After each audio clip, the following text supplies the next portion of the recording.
करीब 50 साल पहले एक ऐसा दौर था कि खासकर पूर्वांचल और मगध के शौकीन लोग अपने बेटा बेटी के शादी का डेट अपने सुविधा के अनुसार नहीं बल्कि उस समय के मशहूर सिंगर और डांसर बिजली रानी के अनुसार करते थे। उस दौर में ऐसा जलवा ही था बिजली रानी का कि उनके बिना कोई शादी और पार्टी अधूरा ही रहता था और किसी के शादी में बिजुरिया का नाच आना स्टेटस सिंबल बन गया था। आज उम्र के अंतिम पड़ाव पर पहुंच रही बिजली रानी का तबीयत खराब चल रही है, किडनी में समस्या है, पैसे की किल्लत है। ऐसे में भोजपुरी के मशहूर गायक और कलाकार पवन सिंह ने दरिया दिल्ली दिखाई है और खुद ले जाकर बिजली रानी को लखनऊ के एक अस्पताल में इलाज करवा रहे हैं, जिसकी भोजपुरी क्षेत्र में बहुत ज्यादा प्रशंसा हो रही है। अस्पताल से घर जाते हुए बिजली रानी पवन सिंह को पीठ थपथपाते हुए कह रही है कि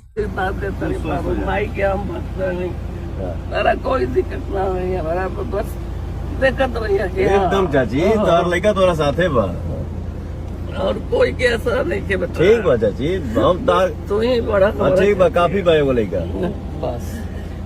ऐसे में भाई पावर स्टार पवन सिंह की दरिया दिली को देखकर वीडियो को इग्नोर मत करना, वीडियो को लाइक जरूर करना और एक प्यारा सा कमेंट करना। मिलते हैं नए वीडियो में, धन्यवाद।